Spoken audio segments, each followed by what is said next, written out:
Hi. Good evening, everyone. I'm Karen, and I met Sarah via Craigslist. While she claims this has nothing to do with why she chose me as a roommate, I made sure to mention when we first met that everyone I'd ever lived with via Craigslist, which is a lot of people, had ended up married. Single at the time, Sarah insisted she would break my spell, but sure enough, just a few months later, Sarah came home and told me about a guy at work named Jared. The very first thing Sarah told me about Jared was that he had this incredibly sexy gait. Show us. This is the embarrassing part for me because I have to admit I didn't know this word and had to have Sarah explain.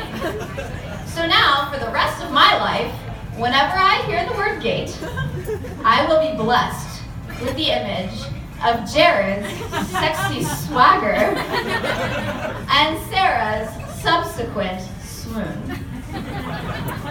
One day, Sarah came home in a complete panic. She grabbed me and begged me to cancel any plans I had that night. Turns out, she and Swagger Boy had somehow ended up with plans to meet up for drinks, and I had to come along so that it wouldn't feel like a date. You see, Sarah worked with this man and was insanely concerned that any canoodling amongst employees might be against the rules. In fact, the next day I caught Sarah reading something I've never read before. An employee handbook. Oh my God.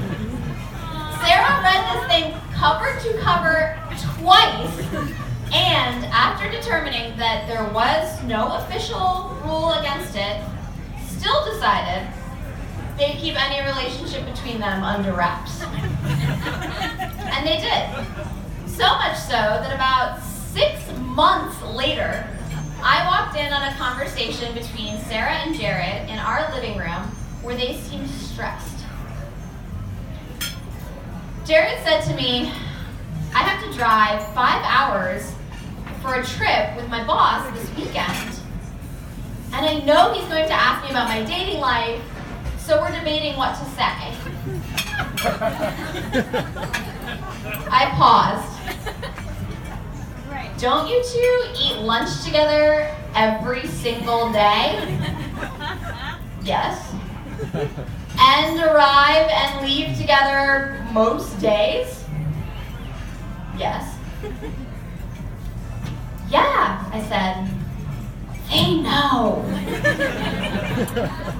I mean, come on. I knew the minute I saw the way they looked at each other on that very first non-date at Iron Horse Bar. Oh. It was honestly like in the old cartoons where hearts beam from their eyes directly into one another.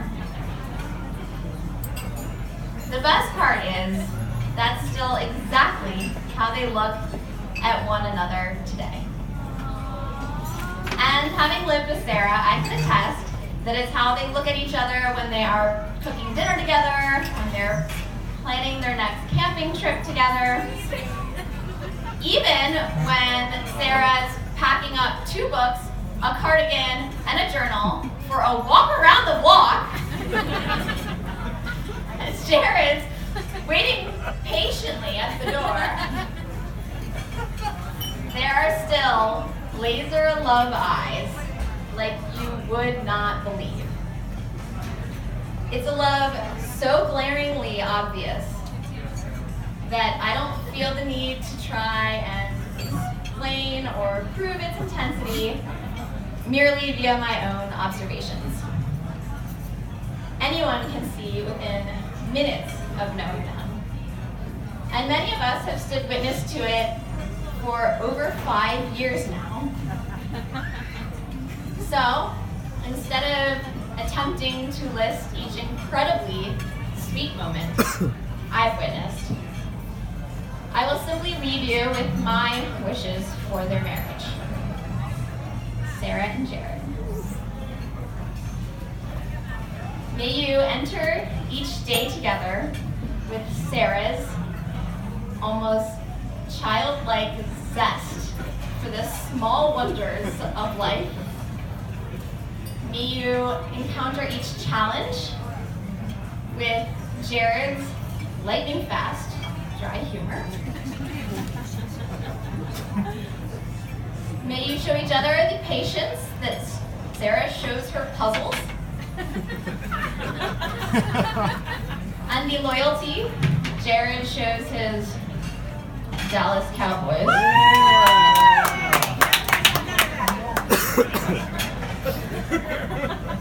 May you continue to express the genuine delight and admiration that you feel toward one another.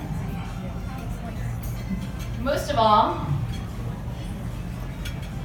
may you never stop looking at each other with a deep sense of gratitude that is so evident in those laser beam love eyes.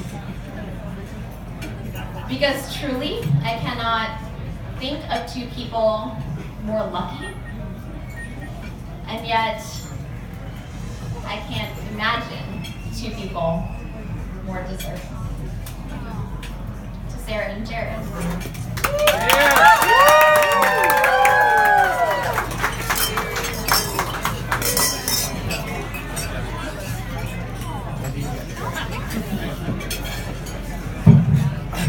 Steve, go ahead. Steve, go.